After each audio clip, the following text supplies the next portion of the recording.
Pues muchas gracias por estar aquí también. Me da mucho gusto verles el día de hoy. Esta es la segunda sesión de 3 del Encuentro Internacional de Cuentistas de este año 2024 en la Feria Internacional del Libro de Guadalajara. Como decía yo anoche, está cumpliendo 18 años, entonces es una ocasión para celebrar. Agrego también que si no tienen ustedes su ejemplar de la antología, pues es el, creo que en la entrada todavía pueden conseguir. Algunos, si no, habrá para la sesión de mañana aquí mismo, en este salón, a la misma hora.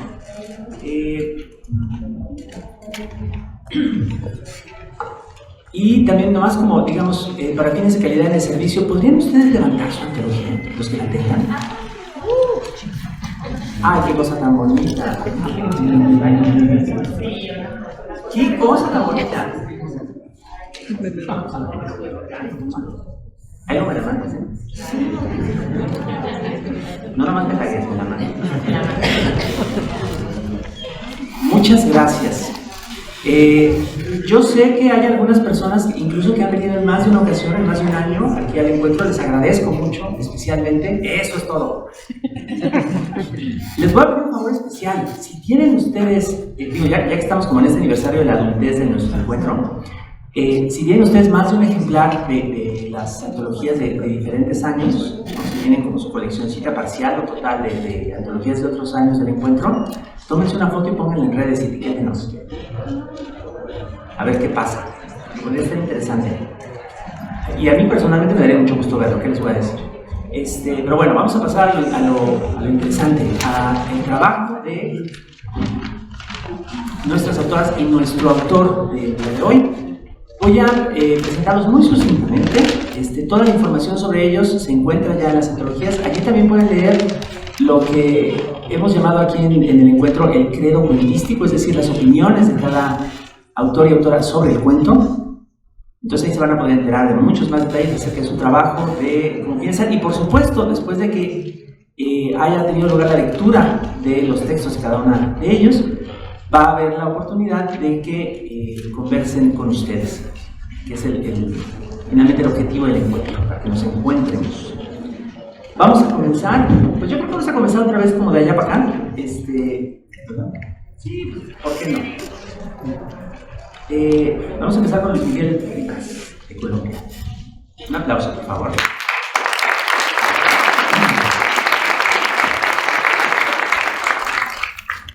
Buenas noches, muchas gracias por estar acá. Siempre me maravilla, me emociona que se convoque una gran cantidad de gente alrededor de una cosa tan inaccesible como las palabras y de un asunto aparentemente tan inútil como las historias. Entonces no deja de emocionarme, muchas gracias. Este cuento se llama A mí lo que me mató fue ese saludo. En Colombia el género de la salsa, la música de la salsa es un género muy popular. Hay una emisora muy famosa que se llama Latino Estéreo, a través de la cual la gente de los barrios envía mensajes. Se envían mensajes también a la gente que está en la cárcel, a los amigos que uno no puede ver. Hay un espacio en el que uno llama a la emisora y dice un saludo para X persona que en ese momento estará oyendo en tal parte el programa. Entonces este cuento se llama A mí lo que me mató fue ese saludo. Ustedes no saben lo que es oír el nombre de uno saliendo de ahí, de la radio. O sea, que las palabras con las que a uno lo bautizaron las esté escuchando todo el mundo en todas partes. Un saludo para Manuel, el Muelas. Uno como que existe más, uno es más grande que uno, a uno lo están diciendo en la radio. No sé si ya Jenny sabía eso, si le importaba, aunque igual ya que importa. Pero si no me hubiera mandado ese mensaje, a lo mejor las cosas no hubieran pasado como pasaron, ni yo me hubiera desbarrancado por semejante abismo de desilusión, porque ese saludo fue lo que me mató, lo que nos mató. Tal vez no les parezca que fuera para tanto, como no les pareció a los amigos que estaban conmigo esa tarde, cuando me quedé como entelherido después de oír las palabras del locutor. Es que ustedes no saben para qué sirven los sentimientos de otra persona, les dije. Ustedes no saben de eso, de qué sirve eso, ustedes no saben querer. Porque para mí era como si Jenny me estuviera invitando a su mundo, a un rincón sagrado al que sabía que yo no pertenecía, al centro de ella, a la salsa en carne y hueso. La vi por primera vez en un baile de garaje en la casa del mono Nando, en el barrio Los Naranjos, por el Seguro Social. Después de haber bailado varias canciones de Air Supply y de que la mamá de Nando bajara como 5 veces a prender la luz que apagábamos al comienzo de cada balada, se oyó una voz fuerte, contenta, femenina, que nunca antes había oído. Su mamá tiene razón, prendan esa luz, ¿qué es eso tan harto? Desabridos. Era una morena alta, con rasgos de india y pelo lacio hasta los hombros. Cruzó derecho hasta el equipo de sonido, puso azuquita para el café y arrancó a bailar sola sin mirar a nadie. Ya viniste a imponer el desorden, Jenny, dijo el mono Nando muerto de risa y se puso a bailar con ella. Luego se armaron más parejas y se formó un parrandón del que todo el mundo habló la semana entera. Era prima del Nando y recién había venido con la familia desde Barranquilla. Esa noche casi no hablamos porque se la pasó fue bailando. Después me la encontré varias veces en la casa del mono y nos hicimos amigos. Eres un poco tieso, pero eres lindo, me decía toda madura, aunque solo tenía 1 año más que yo. Una tarde en que la acompañé a una fiesta me dijo, ven te enseño un poquito a moverte. Y cuando estábamos en la pista me dijo, no te tensiones, lo que te falta es un poco de sentimiento, de pasión, déjate llevar. Y entonces me dio un beso. Y luego de vez en cuando me daba besos, cuando le nacía, cuando le salía el sentimiento, pero nunca me decía nada. A mí se me desbarajustaban las costillas y se me descascaraba el pecho por dentro, pero por fuera seguía como un muro y no me hacía muchas ilusiones, porque sabía que ella más que de otra ciudad era de otro mundo. Con el paso de la semana se fue poniendo cariñosa y un día me dijo en charla que nosotros hasta hacíamos buena pareja. Pero después era como si se le olvidara todo. Fue por esa época que estaba yo en la tienda de Uber sentado con los muchachos en la mesa de afuera con el doble sonido de fondo de siempre. El refunfuñe de Uber por algún cliente que se demoraba demasiado con un tinto ocupando espacio y la música caliente de la emisora de todas las tardes animando el ambiente. Hasta que pasó lo que nunca me hubiera esperado. Después de un saludo allá en la Casa Grande para Carepalo y Trompechucha de parte del Pique y los muchachos en Belén Las Violetas, va diciendo el locutor que un saludo para Manuelito, el Muelas, en la tienda de Uber, en el barrio Mesa de Envigado. Y yo miré alrededor desubicado para comprobar que estaba en la tienda de Uber y me miré a mí y era yo y no lo podía creer, de parte de Jenny, que siga siendo tan especial en mi vida. Es lo que yo digo, muchachos, ¿cómo me hace esa? No había necesidad, para después seguir ella en la vida como si no hubiera pasado nada. Yo me hubiera quedado quieto disfrutando de ese amago de candelada que uno sabe que nunca se va a prender, pero el saludo se me encambuchó entre pecho y espalda como un eco retumbándome adentro a toda hora y al final ya no me decía lo que decían las palabras, sino otra cosa, que Jenny de alguna manera me quería o me podía querer y que solo me faltaba cumplir con el único requisito que no cumplía, porque yo no era salsero. Siempre estuve en los ambientes, pero no como ella, que era el propio ambiente. Digo, a mí me gustan y me sé muchas canciones porque las he escuchado toda la vida, pero no es que yo vaya a aprender un equipo de sonido y de una ponga salsa, no se me ocurre. ¿Cómo estaría de engrupido que me dio por meterme a los trancazos en lo que uno no se puede meter si no nació con eso? A ese mundo del que ella estaba hecha, al que yo había ido de visita y que conocía, pero de donde no era. No sé por qué, porque uno es o no es, de donde es o no es, sin tener la culpa ni proponérselo. Es que a Jenny le podía gustar cualquier tipo solo con que viviera en ese mundo. O sea, todos los que yo conocía. Desde el matón raso, como el Gurbio, que vivía con un sol en el pecho y una pistola en la pretina, pasando por los consentidos, como la monja, que vivía en un apartamento y mandaba a traer los discos de Nueva York, hasta los mismos duros como Don Efrén, que se podía comprar la salsa entera con los grupos en vivo si quería, o los que no eran ni duros ni nada de eso, como Portela, que era dueño de la salsa, porque se la sabía de memoria, que esta grabación de la Sonora Ponceña del 68, y que este tema que ya era salsa antes de que existiera la salsa, y que tirirí, que tarará, y que bururú, barará, ¿dónde está Miguel? Anoche te vi con Pantaleón. Y había otros que eran dueños del ritmo solo porque ya estaba en ellos antes de que se dieran cuenta, como Robert, así no pudieran comprarlo, así no les diera la cabeza para saber ni memorizar nada de él. Esa música era de todos, menos mía. Jenny lo sabía desde que me conoció, porque los que sienten el son, sienten al que lo siente con solo mirarlo, como los maricas, los poetas y los ladrones. Entonces, ¿por qué me mandó ese saludo? Como una llave a ver si yo bregaba a abrir su puerta, pensaba yo en medio de mi brutalidad. ¿Y qué iba a hacer para entrar ahí? ¿Bailar? De bailar bailaba, digo, me defendía, no pasaba pena. pero de ahí a bailar como los que movían el esqueleto en forma, de verdad no, eso era otra cosa. Me quedaba entonces conocer. Ahí fue que me fui a buscar a Héctor Portela, que en esa época vivía en el Trianón y que desde chiquito coleccionaba discos. Yo en el colegio no entendía cómo era capaz de no comer nada en los recreos para ahorrarse la plata y comprarse este long play del Conjunto Clásico y esta joyita de los hermanos Lebrón y este disco de Perano y este otro de Sutano y este de Bombo que le dio a Borondongo que le pegó a Bernabé. Todos con carátulas estridentes que a mí a veces hasta miedo me daban de tan alegres.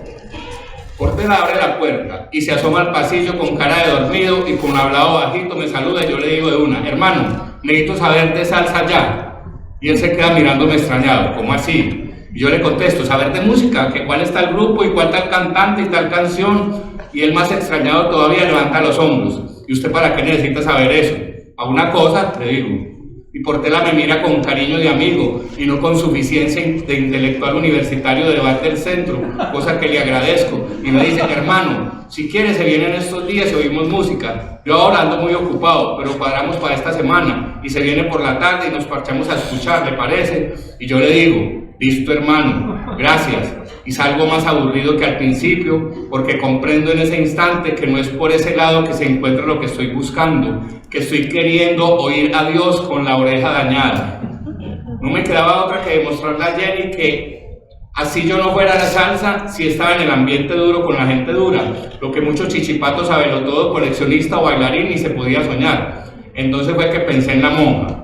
La monja fue el primer salsero que yo conocí, cuando era compañero de salón en el colegio La Salle, y estaba empezando a trabajar con don Efrén.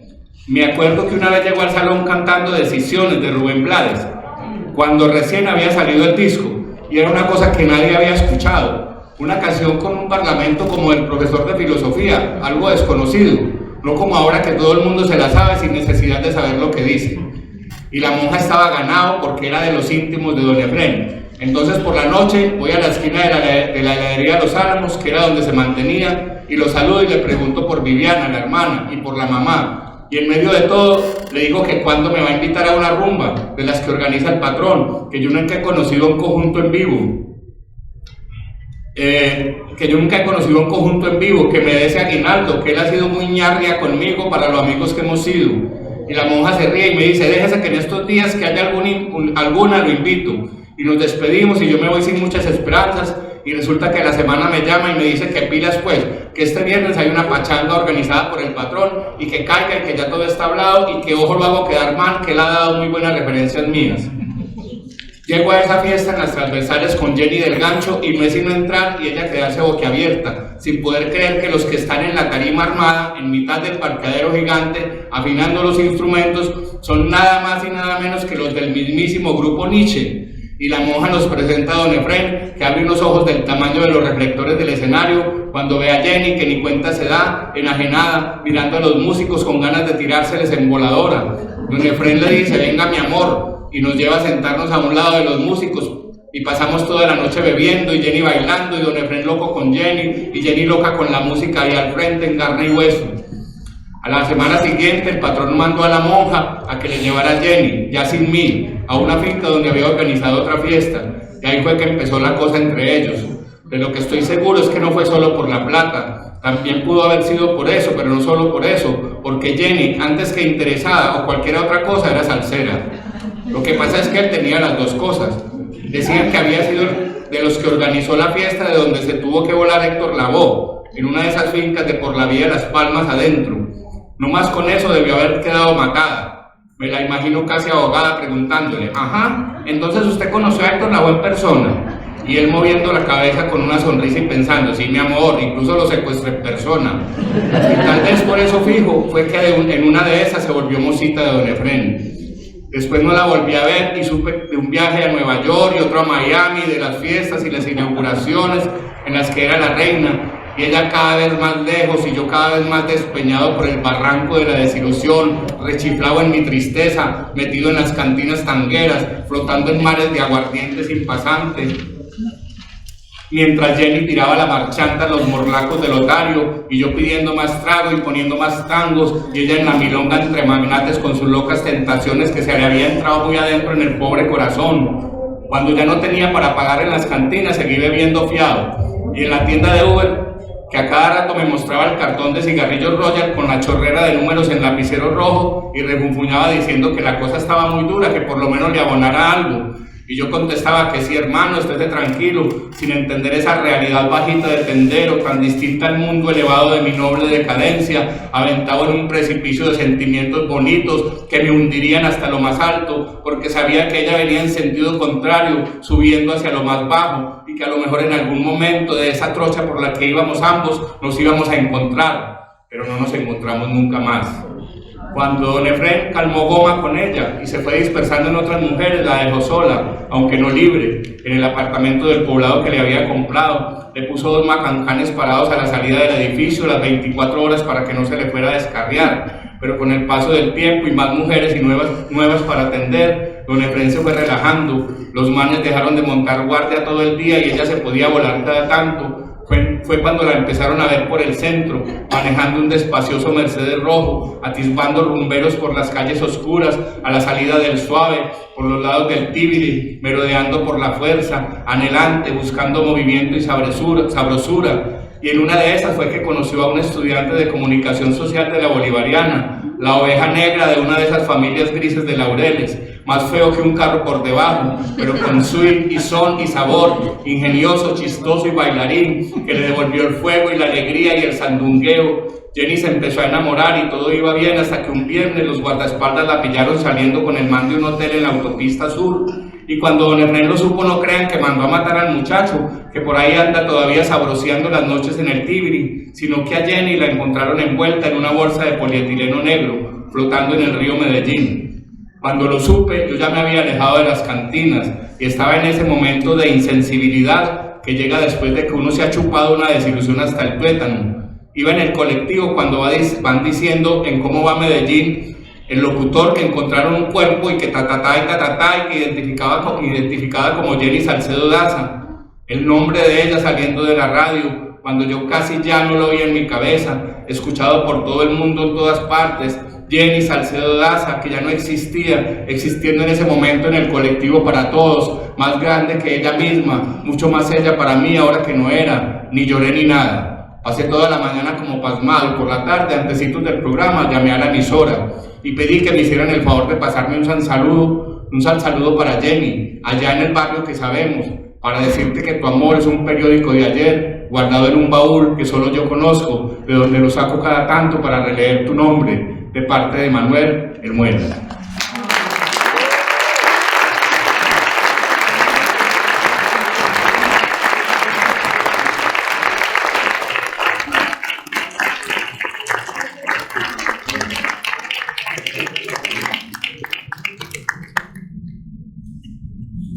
Muchas gracias.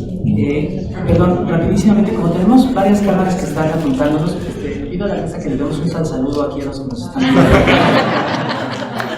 Muchas gracias.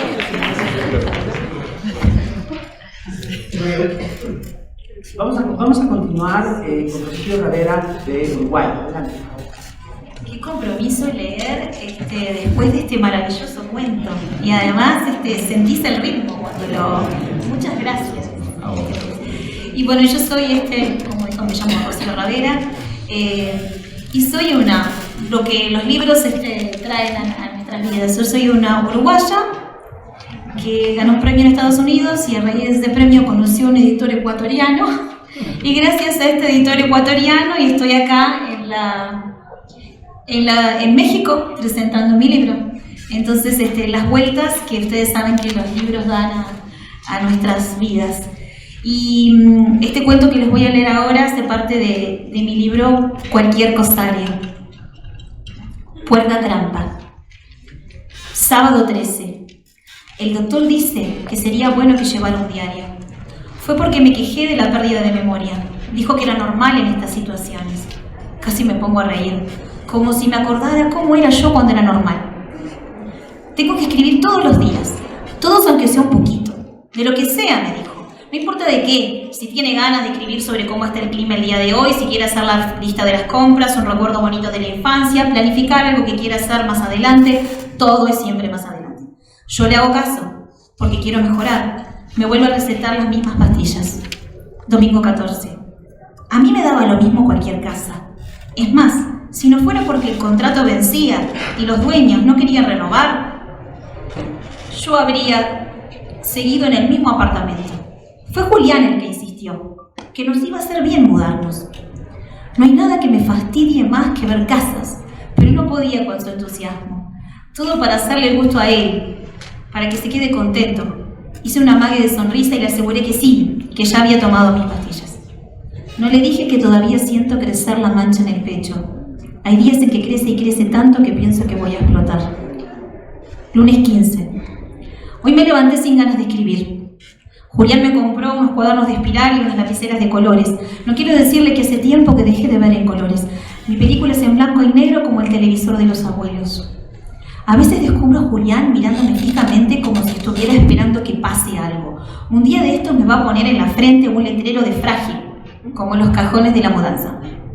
Sigo durmiendo mucho, aunque siempre me despierto cansada. Es por las pastillas de caja amarilla y blanca, pero Julián insiste en que tengo que tomarlas. Martes 16. Por primera vez vimos una casa que me gustó, y es por el sótano. Creo que la mujer de la inmobiliaria pensó que la idea de un sótano me asustaba, así que me aseguró que no se abría casi nunca, ya que se inundaba los días de lluvia. Miré la puerta con pena, porque toda puerta es una invitación, y nunca sabes a dónde te puede llevar. Insistí en bajar, aunque solo logré golpearme la cabeza, mientras que con la linterna del celular iluminaba paredes exudando frío y humedad y un pesado aire de encierro. Ya le dije a Julián que no pienso seguir mirando más casas. Esta es perfecta. Viernes 17. Con todo el lío de la mudanza me olvidé del sótano, hasta que ayer sentí ruidos. Bajé los escalones armada con una escoba, dispuesta a enfrentarme a las ratas. No las encontré, pero sí polvo y humedad. Cerré la puerta y comprobé que apenas cabía parada. Sigo en casa. Luego de la última recaída acordamos con Julián que no iba a reintegrarme enseguida al trabajo, que esta vez me lo iba a tomar con calma. No vamos a pasar por lo mismo. Tómate tu tiempo, descansá, pensá que estás de vacaciones, podemos vivir con mi sueldo por un tiempo. Julián, como siempre, el eterno optimista. Martes 28. Todos los días, antes de que Julián llegue del trabajo, bajo al sótano un ratito, hasta que mis ojos se acostumbran a la oscuridad. Allí abajo me siento segura. Viernes 31. Me despierto temprano. Hago un poco de bicicleta, preparo la comida, cuido las plantas y espero a Julián. Almorzamos. Repito, solo que cambio almorzamos por cenamos. Ayer bajé al sótano otra vez. Todo sigue igual. Sábado 8. El otro día me pasó algo muy extraño. Bajé al sótano y cuando quise salir, la puerta me pareció más pesada de lo que pensaba. Empujé con fuerza y no pude levantarla. Algo o alguien parecía trancarla. Me quedé unos segundos inmóvil, paralizada por el miedo. La mancha creció en mi pecho y se extendió hasta el estómago. A pesar del frío sentía las gotas de transpiración en mi espalda. El celular me daba un poco de luz, pero era inútil para pedir ayuda, ya que no tenía señal. No pude aguantarme y empecé a gritar, pero nadie vino a ayudarme. Me quedé un largo rato sentada, adivinando sombras y dormitando por ratos.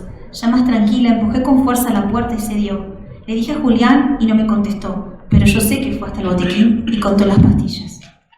Domingo 15. Estaba caminando por el sótano cuando sentí un crujir de piedritas distinto según donde caminara. Una parte del piso sonaba como hueco. Me agaché para ver bien y descubrí una puerta trampa, de madera maciza y con una argolla negra. Tiré de la argolla llena de telarañas y pude abrir la puerta, no sin poco esfuerzo. El haz de luz del celular me dejó ver unos escalones de piedra.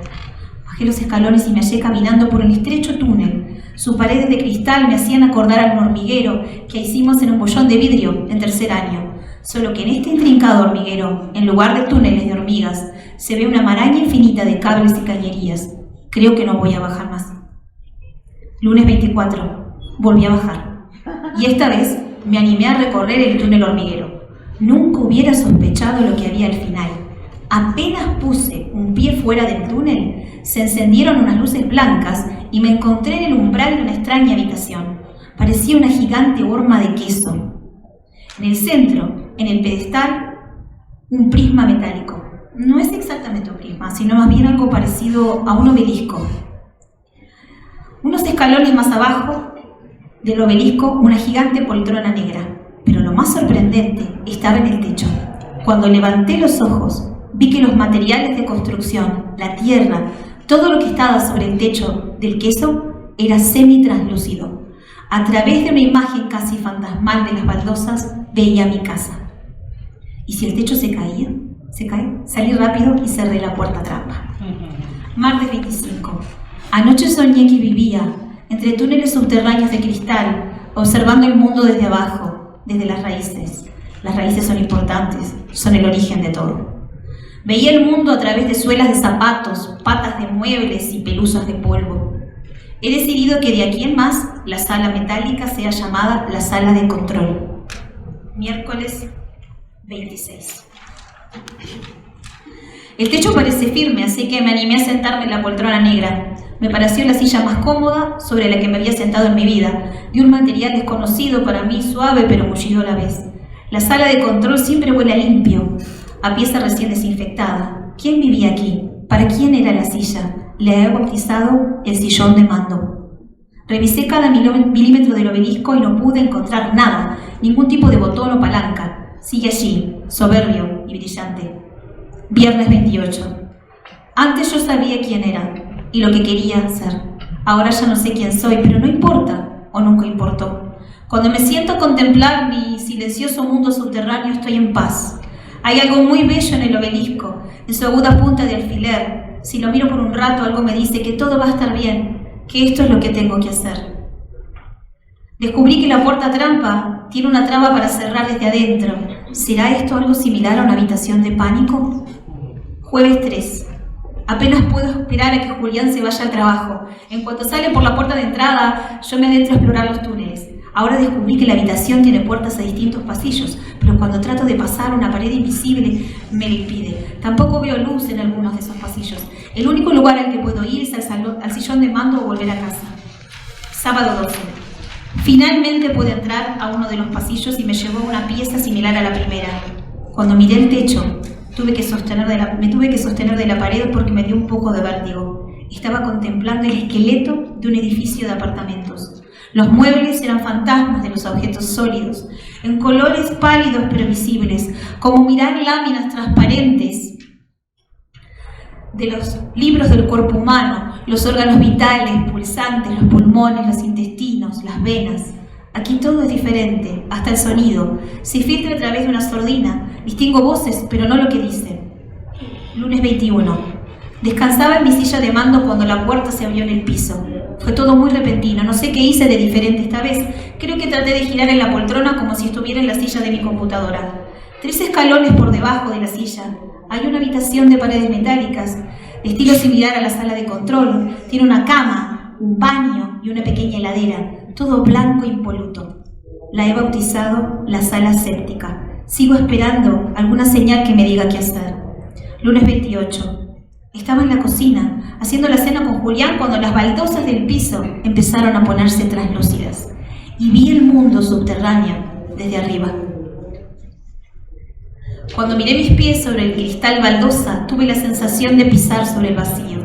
Me aferré a la mesada como si me pudiera proteger de caerme al piso pozo. Pude ver el obelisco y la silla de mando desde aquí más pequeña. Julián me dijo algo, pero yo solo lo veía mover su boca, que no emitía sonido alguno.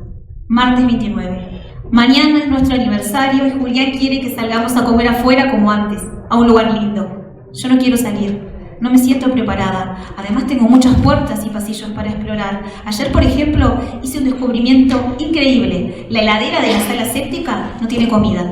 Está atiborrada de cajitas blancas y amarillas, iguales a las de mis pastillas. Miércoles 30.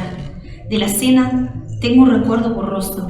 La inminente sensación de peligro y la mancha en el pecho, y Julián insistiendo que vayamos de nuevo al doctor. No pueden sacarme de aquí, no pueden privarme de mi mundo. Ya tengo mi plan de fuga. Me voy a hundir cada vez más en la tierra, pero antes voy a cerrar la puerta trampa para siempre.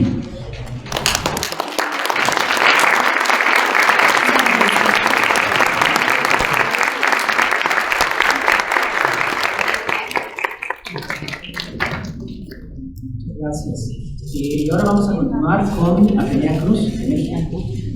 Hola, buenas. Veo con gusto que hay gente que me conoce. Gracias por estar acá. Ay, yo también. Esto es lo más cerca que voy a estar de ser rockstar, lo voy a disfrutar. Bueno, yo voy a leer este cuento, Corazones Negros, que ya fue parte de un libro del mismo título y también está en una antología que salió este año en España que se llama Las Yeguas Nocturnas. Corazones Negros tiene un epígrafe. No creo en el karma, solo creo en la venganza. Es de Isaí Moreno. Sí, yo me llevé al niño. Fue por desquite, aunque también porque me sentía solo. La soledad siempre ha sido un problema. Me atrae y me mortifica.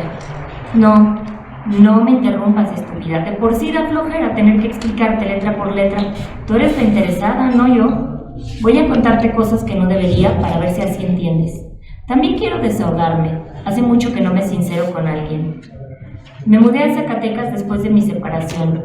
Llegué buscando alejarme del recuerdo de una relación desgraciada y de mi familia. Era una época difícil. Me casé con una muchacha simplona y agresiva, como tú. Ahora me parece ridículo. En aquel entonces se me figuraba una tabla de salvación para tapar lo obvio. Nuestro matrimonio fue breve pero tormentoso porque nos negábamos a aceptar que nos hacía la vida miserable. Algunas tardes yo me encerraba a llorar en nuestra habitación. Cuando ella me descubría se ponía furiosa. Llegó a pegarme por ser un poco hombre. No, nunca se la devolví. Cerca de nuestro segundo aniversario comenzó a engañarme con otro. Primero me sentí traicionado, luego comprendí que lo mejor era separarnos. Quisiera decir que como amigos, pero la verdad es que peleamos bastante en el juzgado. Mi familia se decepcionó al triple, por el fracaso matrimonial, por las posesiones que perdí y porque no les quedó más remedio que aceptar mi condición. No me llevé al niño por eso, nunca pensé en tener hijos. Aunque nunca estuve enamorado de mi exesposa, su traición me caló profundo. La desconfianza se me quedó atravesada. Yo traía problemas desde antes. Mi padre nos abandonó cuando yo era pequeño y mi hermano mayor se convirtió en un hombre violento del que preferí mantenerme alejado. No sabría decir si fui una víctima, solo sé que nunca tuve relaciones sanas con los hombres. Los temía, los detestaba y anhelaba su cariño a partes iguales. Luego comencé a desearlos y más tarde acostarme con ellos para que me quisieran. A veces funcionó, a veces no. En Zacatecas decidí terminar la carrera que había dejado para casarme. Mi familia me apoyó. Yo no sabía entonces que estaba enfermo. Creía normal que algunas tardes me fuera imposible levantarme de la cama y quedarme contemplando las paredes, desanimado, con ganas de llorar sin motivo. Es cansancio, le decía a mis amigos cuando me preguntaban por qué había faltado a clases. Ellos se acostumbraron a mis desapariciones. Sí, era un rarito. No me interrumpas para preguntar eso. ¿Qué corriente eres? Hacia el final de la carrera me hice amigo de un compañero al que había detestado por años. Fue como en las películas románticas baratas. Primero nos odiábamos y luego nos amamos. Sí, ya vivía aquí. 2. Llevaba 2 años en este departamento. No era el más amplio y fallaba el agua, pero me acomodé. Me gustó tanto que decidí que nunca me marcharía de aquí. De mi ciudad traje un par de muebles, trastes y otros objetos que lo convirtieron en un hogar. La renta, además de barata, era congelada. A ti sí te la han ido subiendo, ¿verdad? Pobrecita. Pero la ubicación lo vale, cerca del parque y no tan lejos de la facultad. A mí me encanta. Con aquel novio de la carrera vino mi primera crisis. No lo culpo, fue amoroso, a su manera limitada y egoísta, pero amoroso al fin. Culpa nuestras conversaciones existenciales. Él era algo así como un nihilista light. No sé si conozcas el término, no te ves muy estudiada. No puedo explicártelo si lo único que conoces de filosofía lo aprendiste en secundaria, perdón. No me hables así o me largo. Bien, así me gusta, calladita, prosigo. A él le gustaba hablar de la inutilidad de las acciones humanas, del vacío, de la nada. Le parecía un pasatiempo interesante. Yo me tomaba todo en serio. Charlábamos mientras comíamos pizza que yo preparaba. Luego él se iba a casa de sus padres en su vieja Caribe blanca y me dejaba solo, rumiando el sinsentido de la existencia, abandonado al pesimismo. No estaba sufriendo ni fue la desesperación lo que me orilló a intentarlo la primera vez, sino el cansancio. Las faltas a la escuela se hicieron más frecuentes. Me sentía abotagado. Concluí que si la vida era una sucesión de dolor y aburrimiento, no me interesaba. Una noche conseguí todos los medicamentos fuertes que pude y los tomé esperando el descanso. Desperté con un dolor espantoso en los riñones y los intestinos. Tuve que ir al hospital donde me lavaron el estómago. Mi familia ni se enteró. Me daba vergüenza ser tan estúpido que ni siquiera era capaz de suicidarme bien. Llamé a mi novio. Vino a verme solo para cortar conmigo porque no podía estar con alguien que hiciera ese tipo de cosas. Lo acepté. Después llamé a un amigo que me cuidó sin hacer preguntas. 27. Tenía 27 años. La edad en la que dicen que mueren los rockstars. O sea que yo no era uno. Tampoco en ese momento pensé que estuviera enfermo. Solo estás triste, me repetía. Pensé que si no había logrado matarme, lo menos que podía hacer era vivir con dignidad. No cumplí. Terminé la carrera y como la mayoría de mis compañeros duré buen tiempo sin conseguir trabajo. Mi mamá me mantenía. Le dejé claro que no quería volver y la familia prefería que yo siguiera lejos. Conseguí trabajitos por aquí y por allá, nada formal ni relacionado con mi profesión, nada que me permitiera sostenerme. Apenas ganaba para darme algún gustillo de vez en cuando. Me sentía inútil. En una de esas chambas conocí al Benji. Era hermoso. Sus ojos color miel, su sonrisa pícara, su desparpajo. Imposible no amarlo. Él tenía pareja, pero al final se quedó conmigo. Aquel romance fue también como de película, pero de melodrama. Se desgastó demasiado rápido. Era como esas telenovelas que te gustan. Peleábamos y hacíamos el amor con furia, como queriendo desollarnos a mordidas. No te voy a dar más detalles de eso, no te asustes.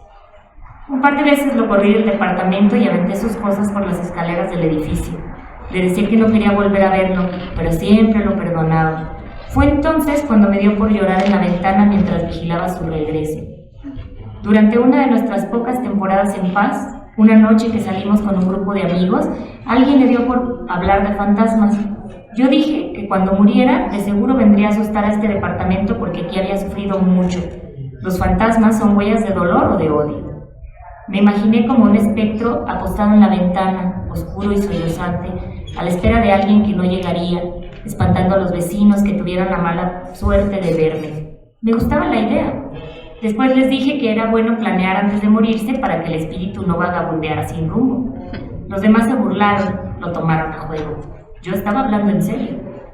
Unos meses después, Benji y yo nos separamos, peleados casi a muerte. No podía ser de otra manera.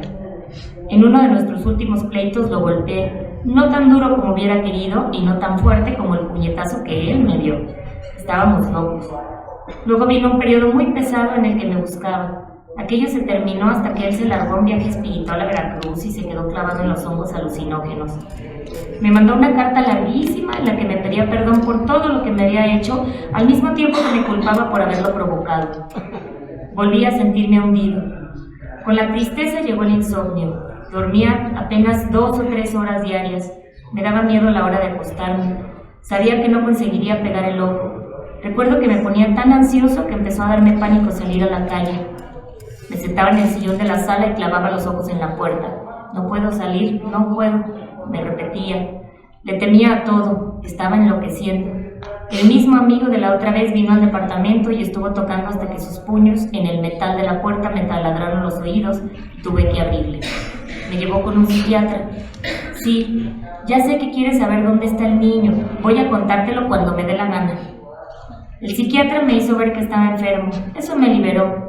Ahora sabía que aquel comportamiento extraño que hacía que la gente acabara por abandonarme no era mi culpa, sino de la mala química de mi cerebro. Bueno, no era mi culpa del todo. Me dieron medicamentos y me obligaron a ir a terapia. ¿Funcionó? No por completo, pero sirvió de algo. Volví a dormir y fui capaz de pedir ayuda 1 o 2 veces.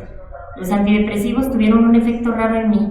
Cuando estaba muy alegre o a punto de llorar, sentía como si un globo con agua se rompiera dentro de mi cabeza y aquel líquido que se derramaba por debajo de mi crisma me tranquilizaba hasta quedarme como oído, observando a distancia. Un pacífico espectador de mi vida. En eso me convertían los medicamentos. Me asusté y dejé de tomarlos.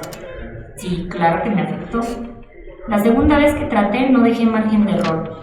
El tercer piso de un edificio no es mucha altura, pero aventarse de espaldas para pegarse en la nuca con la banqueta y hacerlo a la hora en que se sabe que no hay gente cerca para ayudar garantiza el éxito. 29. Tenía 29 años. No puedo explicarte cómo es acá. Bueno, se parece un poco a estar detrás del vidrio de una cámara de Gesell. Si no sabes qué es, investígalo. De cualquier manera, tarde o temprano averiguarás cómo es esto. No, la transición no fue tan dura como imaginé. Simplemente aparecí una noche de nuevo aquí. Poco a poco fui recordando y mi vida me parecía tan triste que no podía evitar llorar. Es irónico, buscar liberarse de la tristeza por medio de la muerte y que ésta te condene a vivir en un bucle de recuerdos y remordimiento.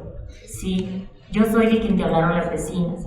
No, el departamento estuvo desocupado bastante tiempo. No sé cuánto, eso no significa nada de este lado. Luego llegaron ustedes, tan invasivos, tan insolentes, a alterar las cosas. Odio el ruido, más cuando son gritos, peor si son peleas familiares. No soporto a las parejas que se insultan. Lo bueno es que ustedes se separaron pronto, pero tú te convertiste en la típica amargada que no puede superar al marido a pesar de que fuera un golpeador y te forzara tantas cosas que no voy a repetir porque bien las sabes. Sí, vi todo. Primero me dabas lástima. Traté de protegerte espantando al gusano de tu ex esposo. Era un cobarde. Un espectro impone, aunque sea de un hombre delgadito como yo. Bastaba con ponerme en la esquina de la sala cuando se quedaba hasta tarde frente al televisor. Lo hice por ti, a pesar de las veladoras y demás ridiculeces que te vendieron las santeras del mercado para sacarme del departamento. Cuando comenzaste a desquitarte con el niño, te odié. Tu hijo era muy tierno. No sé cómo se las arregló para conservar ese espíritu dulce entre las almas podridas de sus padres. Era como una de esas florecitas que nacen entre las grietas del pavimento. No sé a quién salió. ¿Estás segura de que era su hijo? Ni siquiera se parece. No te enojes, igual no lo querías. Le pegabas con saña porque pensabas que nadie te veía, y él calladito, manso.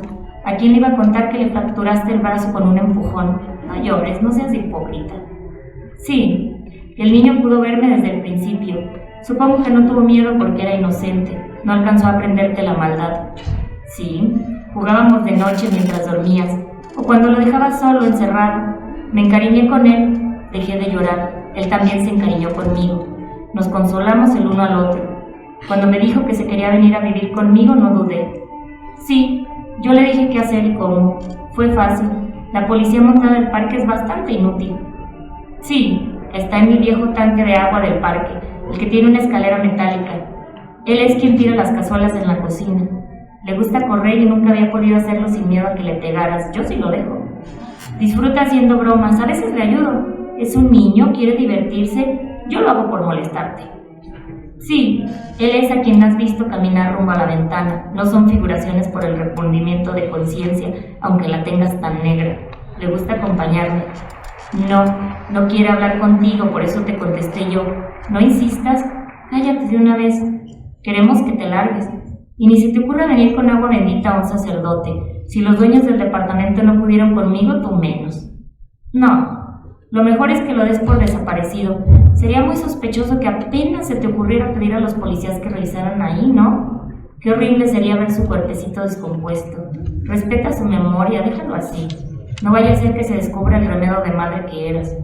No te preocupes, esto quedará entre nosotros tres. Las conversaciones sobre el tablero desaparecen, así como queremos que desaparezcas de nuestro departamento. Si no te marchas, prepárate para conocerte. Adiós.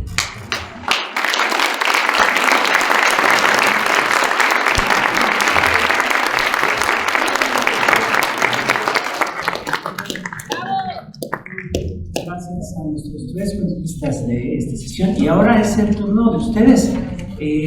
Preguntas, comentarios, lo que gustan. Aquí tenemos el primero. Aquí tienen un micro, por favor.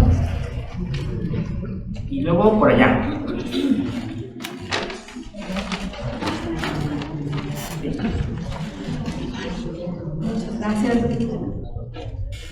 Muchas gracias, buenas noches. La verdad es que los tres cuentos de hoy me encantaron. Y mi pregunta es, bueno, generalmente cuando uno le pregunta a los autores quiénes son sus influencias o los autores que más le gustan, escuchamos siempre nombres de autores más o menos conocidos o autores actuales, pero yo quisiera saber si hay algún autor, lo pregunto porque ayer alguien decía que le gustaba mucho, tenía mucha influencia de Boris Vian, que es un autor muy poco conocido. Entonces yo quisiera saber si ustedes tienen así algún autor que sea poco conocido, pero muy influyente y que les gustaría que la gente leyera más, para algo así que no sea tan conocido quizás, o el que más haya influido en ustedes.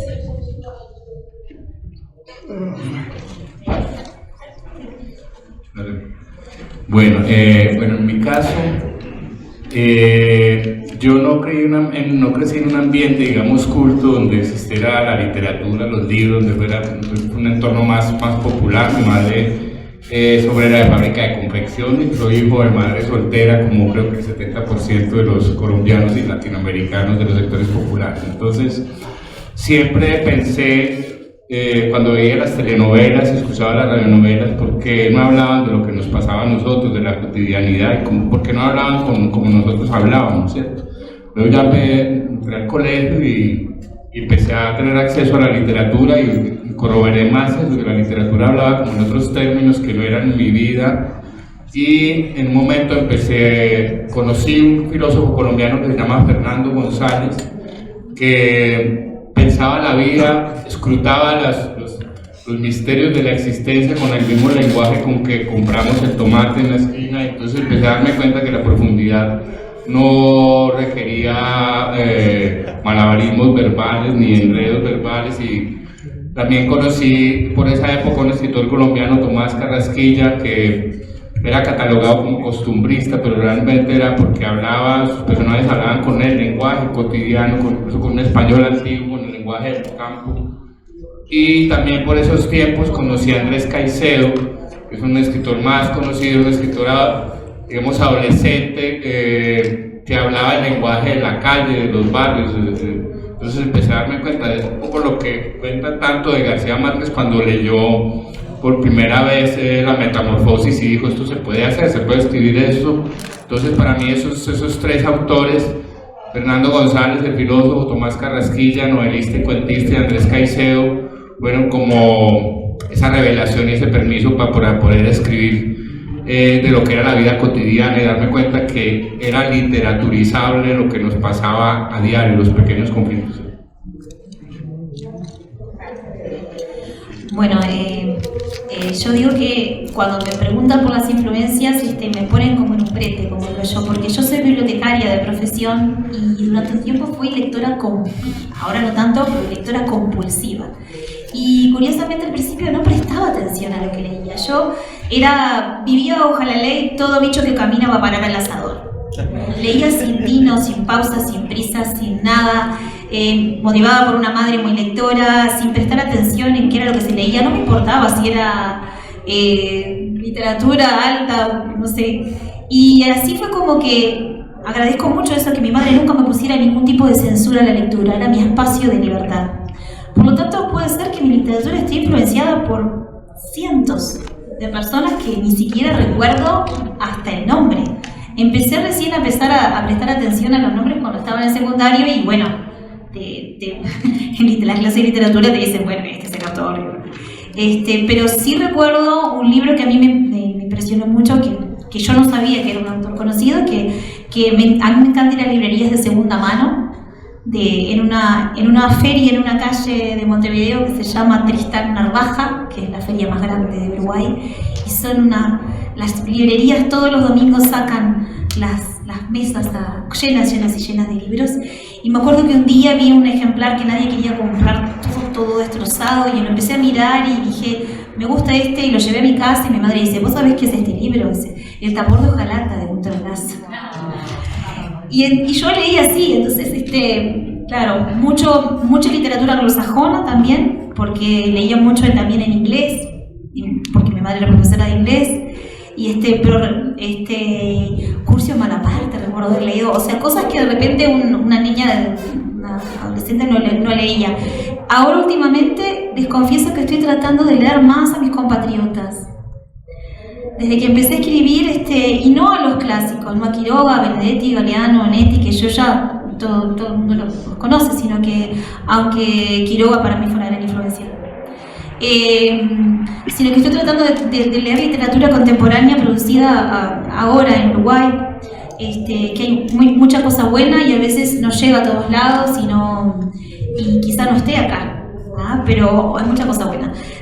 Ahora estoy leyendo a Carolina Bello, a Leonardo de León, a Fernanda Trías, que Fernanda Trías puede estar Mure Rosa por ahí, a Yanina Vidal, a Tamara Silva, que va a estar mañana, a Ramiro Sanchís, a Daniel Mela, a tantos que en este momento están produciendo, algunos más conocidos, más que otros, pero sí, estoy tratando y es inevitable que lo que uno lee, pienso yo, consciente o inconscientemente, permea tu escritura. Así que pienso que todo eso que estoy leyendo tendrá alguna influencia. Si quieren, o sea, literatura uruguaya en este momento, pero así como te digo una cosa, te digo la otra. Si me cruzo en el camino con algo que me interesa, no me importa de qué país es y de qué... trato de ser amplia en eso. Así que lamento que no pueda responderte sobre las influencias, pero te digo que sí, que últimamente mucha literatura uruguaya. Y ahora me llevo mexicana, porque no podía venir acá y resistirme a todo eso. Me voy a tener un problema en el aeropuerto. Bueno, no sé, casi siempre le preguntan a una de esas cosas y mientras más lo pienso, creo que una cosa son las influencias y otra son las aspiraciones. Creo que una lee lo que le gusta y a lo que aspiraría a escribir y otra cosa es en lo que te conviertes, ¿verdad? Quién sabe qué tanto influyan. También en este año y quizá el pasado me di cuenta de que mucha de mi escritura está mucho más determinada por lo que leí cuando niña, porque yo sí crecí leyendo mucho, porque mi mamá, que está allí, era maestra de primaria y se encargaba de la biblioteca de la escuela. Y le gustaba mucho, por eso se encargaba, nadie quería nunca hacerse cargo de los libros y así. Leíamos mucho en casa de todo, pero yo creo que una autora que no es muy conocida, pero que acabo de ver que reeditaron mi libro favorito de ella, es brasileña, que se llama Ligia Bojonja Nunes. Yo de niña leí 1000 veces un libro traducido en español ibérico que se llamaba El bolso amarillo y acabo de ver que ya está en lo que leo, que se llama La bolsa amarilla. Pero pensando en lo que yo escribo y lo que me interesa, recuerdo más de ella un libro que no he vuelto a ver editado, que se llamaba La cuerda floja, que es de una niña que es papá de unos cirqueros, de unos trapecistas que se mueren haciendo trapecio y pues anda ahí rodando entre la familia que ella no conoce porque creció con los del circo. Y era una novela triste y curiosa, con temas muy difíciles como la muerte de los papás, y ella... los personajes sobre los que ella escribía, como Raquel, la protagonista de El bolso amarillo, son niños que están indefensos en un mundo que no los asimila con sus necesidades y con su tristeza. Son niños incomprendidos que tienen como que encontrar en sí mismos un lugar para poder encontrar un lugar en el mundo. Y creo que eso también tiene que ver con lo que escribo. Junto con ella, estaría Roald Dahl, que es totalmente mainstream, que a mí me encanta, me gusta mucho por el sentido del humor, me gusta por lo directo que es en su lenguaje, y también otra cosa que yo veo que se trasladó a mi literatura es que los personajes de Roald Dahl se cobran ellos las cuentas que les deben. Mucho, o sea, también como trabaja mucho, sobre todo en la literatura infantil, con personajes de niños que están oprimidos y violentados por adultos. Lo que hace Roald Dahl, y por lo que lo querían prohibir en Estados Unidos, es porque hace que los niños se las cobren. Y me gusta a mí esa idea de tomar la justicia por la propia mano. Yo no vengo aquí a recomendar la venganza como un método de justicia, pero la línea que la separa es muy difusa. Entonces eso es algo que creo que ha influido mucho como mi forma de pensar el mundo. Y el otro sería también Andersen, que me parece que es un clásico total, pero si uno revisa su obra a detalle, pues está lleno de temas oscuros y deprimentes y es un autor muy melancólico. Creo que es algo que también constantemente se filtra en mi escritura, a pesar de que a mí me gusta trabajar con el humor. Entonces yo diría que esos dos son muy populares, pero tienen obra vasta y creo que vale la pena adentrarse en ella, aunque no sean muy underground. Ya tenemos otra pregunta más.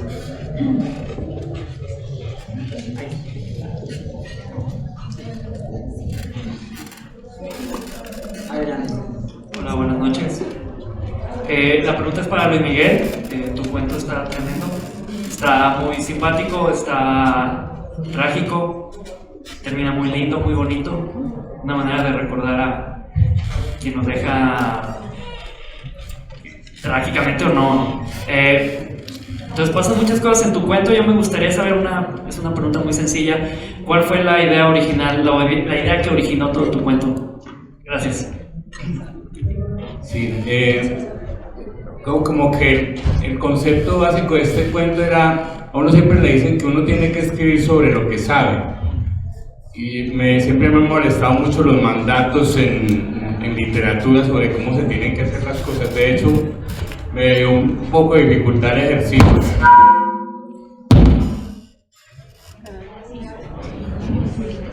Mis enemigos políticos. De hecho, me dio un poco de dificultad el ejercicio que se planteaba con este encuentro de hacer un decálogo, o sea, cómo se deben hacer las cosas. Porque, bueno, creo que todos sabemos que en estos terrenos, en literatura no hay nada escrito, pues, por decirlo de alguna manera. Pero bueno, este mandato de que solo se puede escribir sobre lo que se sabe. Y coincidió con que en cierto momento me encargaron para una publicación sobre salsa, que escribiera algo sobre salsa, y yo no soy conocedor de la salsa, y me di cuenta que era para un libro donde iban a escribir los intelectuales más prestigiosos de mi sector, que eran eruditos y yo acepté el trabajo porque necesitaba la plata, y entonces me puse a investigar todo lo que es la historia de la salsa, ver todos los documentales. En un momento me dije, pensé que soy un farsante, pues no es necesario, y dije, no, lo que yo puedo contar realmente es alguien que no sabe de salsa. ¿Cómo ve la salsa alguien que lo ha sentido en el ambiente, hace parte de su idiosincrasia? Y me di cuenta que como el no conocer es una manera de conocimiento que se ha desprestigiado. Porque es muy musical, además tu cuento es muy musical. Claro, sí, y tiene un ritmo musical y tiene las canciones que oímos el mundo medio, digamos el colombiano promedio, que no es melómano, que escucha en la radio, entonces como que no solo tiene autoridad para hablar sobre ciertos temas quien tiene una erudición y un conocimiento profundo, sino que en ciertos acercamientos idiosincráticos a los temas hay un conocimiento. Entonces un poco también, como era eso, cómo hablar de algo de lo que no se sabe y que no es necesario saber qué es saber, entre otras cosas. ¿Qué es saber? ¿Es tener los datos o es tener una manera distinta de sentir algo? Entonces, que bueno, un poco todos esos temas se cruzaron en el origen del cuento, y obviamente el contexto de la época que me tocó vivir, con finales de los 80 y comienzos de los 90. Obviamente el fenómeno de la salsa surgió en Nueva York en los años 60, 70 y coincidió con un fenómeno de inmigración latina en Nueva York, con cierta marginalidad latina que se cruzó con el comienzo del narcotráfico. Entonces muchos de las personas que trabajaban con el narcotráfico en Estados Unidos, cuando volvían a Colombia, llevaban los álbumes de salsa. Entonces se mezclaban muchas cosas que tenían que ver con nuestra cultura también. Entonces bueno, todo eso, en el origen de un cuento, como en el karma, en la vida, hay muchos elementos que se entrecruzan y en un momento maduran y forman una historia. ¿Otra pregunta? A ver, por aquí.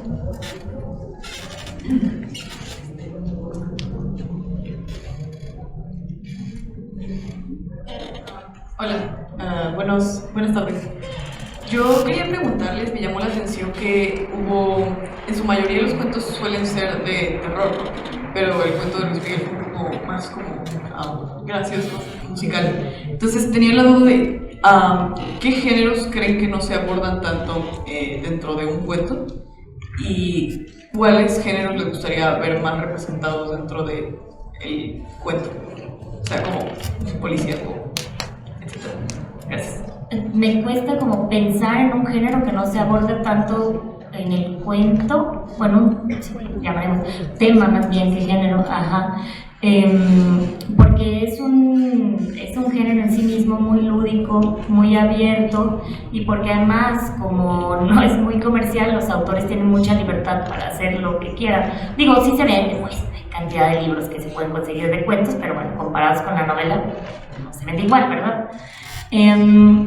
Yo particularmente lo que me gustaría encontrarme más a menudo, aunque sí hay, es humor, que me parece además que le va muy bien al género, pero a veces no encuentro tantas cosas que yo diga me hace reír y no es una risa nomás estúpida o es un cuento que es más un chistorete. Entonces me gustaría encontrar más humor negro, un humor más corrosivo, a lo mejor un humor también más simple, pero ese es un gusto personal. Yo encontré el año antepasado aquí en la biblioteca del Centro Carmen Balcells, aquí en la Juan José Arreola, a un narrador catalán que me encantó porque no esperaba que fuera tan divertido, que se llama Quim Monzó. Lo recomiendo ampliamente. Me lo encontré ahí nomás hurgando. Y es maravilloso, es algo que yo quisiera encontrarme más seguido. Hola, bueno, creo que también voy con una cosa que se tiene que es muy difícil pensar en un género que el cuento no toque, porque si pienso, por ejemplo, en los cuentos que he leído, porque justamente tiene esa libertad, también quizá en su brevedad, en esas cosas tan sucintas en que puede compactar mundos, como es un cuento. Yo particularmente he leído de todos los temas. Creo que el cuento no tiene, si a ti te gustan cuentos de terror, posiblemente haya antologías de cuentos de terror, cuentos de humor, cuentos de misterio, cuentos fantásticos, cuentos de esto. Si habrá tantos que se hacen antologías solamente de eso. Yo recuerdo una excelente antología prologada por Ana María Yuga, que tenía, que en mi biblioteca está, y que era así, ella su selección de cuentos que eran fantásticos, de amor, de terror, de misterio, de humor, es decir, no se agotan. Y también es cierto que es eso. El cuento tiene la libertad de no atenerse a un tema así, como veo que es muy rico. Yo creo que no sé si necesito o me gustaría ver más otro género más. Yo creo que me gustan las cosas muy variadas, como misceláneas, cualquier cosa. O sea, me gustan las cosas, sí, que son como son, digo, porque me parece que lo que manda en el cuento es lo que necesita ser contado. El cuento es el que manda, o sea, hay algo que necesita ser contado. Después se va llenando de capas, de cosas, y es muy difícil a veces saber dónde está el huevo o la gallina, el origen de la cuestión. Así que pienso que ya hay suficiente riqueza. Yo leo de todo, así que pienso que en estos momentos sí, quizá humor estaría bueno, pero un buen humor sarcástico, irónico, eso es así. Luego hasta más pasa al contrario, yo siento que hay temas que se repiten demasiado, como después de la pandemia, como había libros de cuentos sobre el COVID. Ah, yo decía, bueno, yo no ya, ya fue. Sí, no sé. No tengo ninguno de COVID. Pero sí. Desearía tener, porque no es fácil escribir humor, desearía poder escribir buenos cuentos de humor. Es eso. Se necesita. Sí, no, yo coincido con Atenea y Rocío en el sentido de que yo creo que no hay tema que no haya sido tocado por el género del cuento y géneros dramáticos, digamos, el policial, el thriller, el melodrama, pero coincido en el aspecto del humor, no como un género en sí, sino como una manera de mirar la realidad. Esos también son los cuentistas que a mí me tocan y un poco lo que decía Atenea, ¿no? Cuando se trata de instaurar el humor como un género, como una manera un poco también. A veces tengo cierta molestia con ciertos stand-up comedy que de entrada alguien quiere hacer algo chistoso, cuando la intención fundamental ya es voy a hacer algo chistoso, voy a hacer un cuento que produzca risa. Creo que eso ya limita y hay un artificio. Creo que es más la mirada del autor, y hay un escritor mexicano que para mí es fundamental y ha sido una gran influencia, que es Jorge Ibargüengoitia. Tiene un libro de cuentos, pues, que La Ley de Herodes, que para mí ha sido fundamental, y él cuenta otras cosas, está contando un drama, pero un poco el tono en que lo mira. Creo que la mirada del humor es una mirada sesgada de la realidad. Hay cosas que no podemos mirar de frente, porque si las miramos de frente nos atropellan. Entonces el humorista lo que hace es un poco hacerse a un lado y con esa mirada susquineada, llamo yo, relativiza incluso el poder, ¿cierto? Por ejemplo, frente al poder, frente a un chiste muy contundente, un poderoso puede solo contestar con un chiste más inteligente, porque si se queda callado a la razón, si se enoja a la razón, solo le queda la opción de contestar con el humor, y si no lo tiene, se evidencia su brutalidad, o si no, le toca sacar la mínima dosis de inteligencia que tenga. Entonces creo que el humor como instrumento, no como género, sino como manera de mirar, me parece no es un género, una de las maneras de enfocar la literatura o la narración que más me gusta. Pues.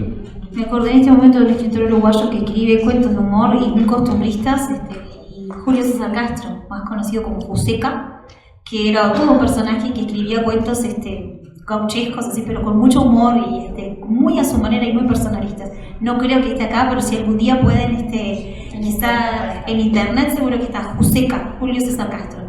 Y también algo de Leo María, que es también música y un humorista con un humor muy particular, pero que también les recomiendo. Y, por ejemplo, muchos humoristas grandes y contundentes que conozco como persona en la vida social, uno cree que llegan a animar la fiesta y que no queda acontecer un poco que el humorista es como un niño asustado que va por un callejón oscuro y se pone a silbar. Creo que ese es el tipo de... Es una bonita imagen. Otra pregunta por allá, tenemos...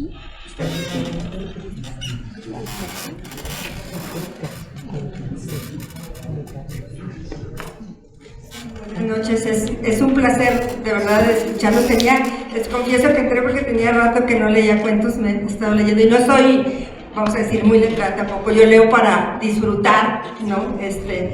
Y disfruté mucho, y mi pregunta es para Atenea y Rocío, porque ahorita me saltó a la mente, tengo un hijo que está estudiando letras y obviamente pues de repente me orienta, ¿no? Y yo descubrí, ahora hace unos 2 años con él, que entró a un coloquio de literatura gótica, que lo primero que empecé a leer y que me gustó mucho, pues era dentro de esa corriente, a Edgar Allan Poe. Y ahorita que yo escucho sus 2 cuentos que disfruté muchísimo, yo quería preguntarles obviamente desde mi ignorancia literaria, es si ustedes considerarían que sus cuentos pudieran ser parte de esta corriente nueva latinoamericana como gótica. Como le llaman ahora el neogótico latinoamericano. Sí. Pues yo quisiese, pero no pudiese. Yo creo que Me gustaría, pero... Ajá, no, eso es un lenguaje aparte. Disfruto mucho leerlo, y también en su tiempo, hace como más de 20 años, que descubrí a Edgar Allan Poe, también para mí me hizo descubrir un mundo aparte. Un mundo que me asustaba conocer, pero que yo quería entrar. Entonces, no sé, creo que yo no creo que entrara en eso. Creo que a mí me faltarían muchas cosas para ser neogótica, pero de eso ya se encargarán o los libreros, que son los que separan los libros para venderlos, o los estudiantes de letras, que son los que hacen tesis. Ellos son los que se encargan de decir qué es qué y dónde va, ¿no? Uno hace lo que puede con lo que tiene. Ajá, sí, son los autores. Bueno, yo, a mí me hizo gracia porque una vez una profesora mía de literatura le mandé un cuento que creo que no sé si estaba en esto, y me dijo, parece algo así como gótico urbano. Y yo dije, y lo googleé para no quedar mal. Y dije, gótico urbano, entonces me salía Mariana Enrique, que por supuesto es el pico ahí, o sea, Santa Schweblin me gusta mucho. Pero claro, no, es decir, no siento que mis cuentos se ajustan solamente a eso, porque de repente te escribo eso que es más oscuro, como de repente te escribo un cuento totalmente llano, pleno y simple de 2 amigos que van al cine y se pelean porque una siempre es la spoiladora serial. Entonces, claro, ¿quién no tiene el amigo spoilador serial? Y entonces, no me gusta encasillarme.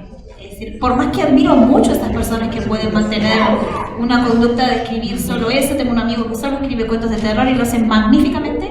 Yo no podría hacer solo eso, género. Yo no, me iría por el lado de cómo es necesario contar la historia, porque me hace más libre para explorar, porque si no siempre voy a tener que contar cuentos de humor, cuentos de terror o cuentos así. No, así sí es como lo que necesite el cuento. Sí, yo creo que el tema dicta la forma, Yo que además a mí me interesan otros géneros, he escrito poesía, he escrito crónica, cuento, novela, Yo creo que el tema te dice tanto el tono, que sería como esta perspectiva, No, como la forma. Estoy Ajá. contigo, o sea, como que hay temas y tonos que requieren ciertas formas de contar. Sí, lo otro sería constreñirse, que hay gente a la que le va muy bien escribiendo siempre del mismo tema o en el mismo género.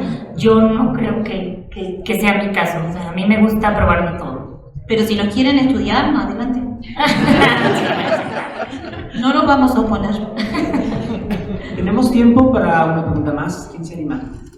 Adelante, por favor. Hola, buenas. Justo tiene que ver con la pregunta que hicieron allá, pero quería preguntarles a todos en general.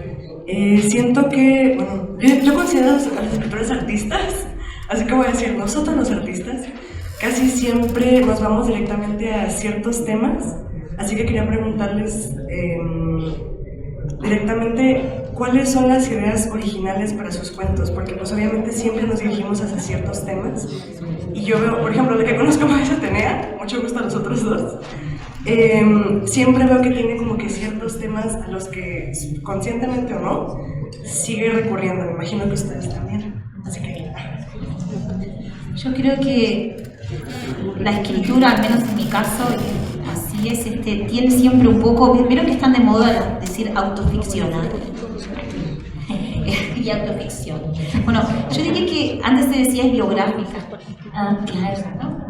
Yo creo que toda literatura en sí se basa un poco en nuestra experiencia como personas, pero después nosotros se va llenando de otras capas de significado, como el cuento que él hizo, cómo salió el cuento de la salsa, es así, y se van llenando de otras cosas. Puede ser una anécdota, un tema, y luego lo intervienen distintas inquietudes de lo que nos va pasando. Entonces, si bien todos los cuentos no, porque ustedes verán, no me voy a encerrar en una, no se preocupen, no voy a encerrarme en un sótano, pero parten de algo, de una inquietud, y que se van mezclando con otras cosas que nos cruzan a nosotros o a nuestros seres queridos, o algo que pasa en la realidad. Así que los temas que nos inquietan son por eso los temas que elegimos. Pero eso puede ser tanto de una conversación que escuchas en la calle, un sueño, alguien que te cuenta algo, una noticia en el informativo o que sale en Google, o no sé, una frase que escuchás. O sea, no sé a qué temas te referís que se van siempre, pero como tus obsesiones. Sí. ¿Tú decís que los temas que obsesionan a las personas? no, a ti como tal. A mí, bueno. La identidad, sí, uno después se da cuenta que los escribe. La identidad, la soledad, temas universales, el amor, la incomprensión. Los temas son siempre los mismos. Sí. Los temas en literatura ya están todos dados, incluso hasta las anécdotas. Después es cómo lo contás. Sí, creo que cada historia, pues en mi caso, viene de un estímulo distinto. A veces un cuento surge de un cuento que recuerdo de una mirada que vi de alguien, y esa manera como esa persona me miró, lo significativo que había en esa mirada, era alguien que se sentía en ese momento como humillado, en falta. Yo me sentía mal también en ese momento, pero un poquito mejor que él, y nomás sentir que alguien en esa mirada sentía un poquito menor, más infeliz que yo, más degradado, me hizo sentir superior y tratarlo como él. Pero toda esa experiencia surgió de una mirada de alguien, pero también a veces un cuento surge como que les conté de la salsa, otro cuento puede surgir de un sueño. Una vez, por ejemplo, soñé, pues yo vivo en Buenos Aires, que es la tierra del psicoanálisis, entonces soñé que estaba en terapia, y en terapia le estaba contando el sueño al terapeuta, y el sueño, y el terapeuta estaba trabajando sobre mi sueño. Entonces pensé, o sea, que uno sobre un sueño, dentro del sueño puede soñar que sueña, o sea que hay un inconsciente debajo del inconsciente que también tiene que ver con un tema que ya fue trajinado por Borges García Márquez, el de los espejos y el de las realidades paralelas. Bueno, todo eso inconscientemente estaba en un cuento, en un sueño surgió, digamos, esa pregunta cuando desperté, y terminé escribiendo fue otro cuento sobre un fantasma, un tipo que se muere, no se da cuenta que se muere porque está muy concentrado en estudiar un tema y es un fantasma y se da cuenta que en el mundo de los fantasmas hay unos fantasmas de los fantasmas, esos son los fantasmas y los fantasmas de los fantasmas. Entonces, como la derivación que surgió por un sueño, pero todo eso, la manera distintamente como del estímulo, eso toca una sensibilidad de una sola persona, que es el autor en este caso, que tiene unos temas, no sé si sean obsesiones, pero unos temas fundamentales que quiere resolver en la vida sin estarlo pensando. Yo luego me he dado cuenta, con algún volumen de cuentos, otros, o alguna crítica o algún comentario, donde, claro, me he dado cuenta, sí, siempre hay una búsqueda de gente, hay gente que está buscando con quién comunicarse en lo que yo escribo. Hay gente que está buscando con quién hablar, tener esa conexión total. Hay gente que está procesando el abandono, pero pues no sé, no pienso eso, ¿cierto? No, los estímulos que encuentro y en donde veo una historia y tocan una parte de mi sensibilidad, de mi psicología, de mi inconsciente, en donde están esos temas que estoy tratando de resolver sin estarlo pensando. Yo quiero aclarar una cosa, no es que yo diga hoy me preocupa la identidad y entonces les digo, voy a escribir un cuento de la identidad. No es así. Es como las cosas que te preocupan permean y te afectan como vas a escribir, pero tú no estás pensando así intencionalmente en escribir un cuento. Y te das cuenta muchas veces después de que lo escribís. Sí. Me pasó un tiempo una seguidilla de que yo viajo mucho para ir a mi trabajo y entonces una persona de mi confianza, mis amigos que leen mis cuentos antes, me decía, todos tus últimos cuentos tienen que ver con cosas que tienen que ver con viajes, o transiciones, o esperas, o medios de transporte. Y era cierto, pero yo no me había dado cuenta. Yo creo que, uno no escribe para hacer terapia ni para sanarse, porque no sirve para eso. Pero sí de lo que escribes es materia de diván de psicoanalista o de psicólogo, porque finalmente escribir es una mirada y finalmente todos vemos lo mismo, pero cada quien ve a partir de sus preocupaciones. Entonces yo en mi escritura he notado con el paso del tiempo que me preocupa mucho, mis personajes son muy solitarios en general y me preocupa mucho cómo se vinculan las personas entre sí, la muerte todo el tiempo y bueno, ahí puedo yo decir, soy tan profunda, siempre pensando sobre el ser y la nada, pero luego la gente lee y más bien ellos ven lo que tú no estás viendo de ti. El año pasado que estaba en una presentación de libro, Julián Herbert me hizo notar que mis personajes siempre están buscando dónde comer o se están quejando de que no han comido. Ya antes, unos años antes, otro amigo, Hilario Peña, había dicho que yo podía como empezar la corriente de la literatura de hot cakes, porque mis personajes también, después de tener un encuentro amoroso, comen hot cakes o hacen hot cakes. Es algo que a mí me gusta y que no hago tan seguido. Entonces, no sé, o sea, esa también para mí es me decían, ¿por qué escribes tanto de comida? Pues para mí es muy importante comer. O sea, hay gente que dice, ¿cómo es lo que me encuentro? No, yo necesito comer y comer rico y siempre estoy pensando en el almuerzo y estoy pensando en la comida. Y en la comida ya estoy pensando en la cena. Para mí es una pulsión muy vital. Entonces, uno no lo nota, uno nada más dota a sus personajes, a sus historias de lo que le preocupa, que en mi caso es tratar. Y los amigos que lo evidencian a uno, ¿verdad? En lo que podemos seguir evidenciando aquí a nuestras invitadas, a nuestro invitado, se nos acaba el tiempo. Muchas gracias a ustedes por habernos acompañado el día de hoy. Mañana tenemos a la misma hora, en el mismo espacio, o sea, aquí, la tercera y última sesión del Encuentro Internacional de Cuentistas de este año, aquí en la PIN Guadalajara. Muchas gracias a Luis Miguel Rivas, a José Rivera y a Tania Cruz.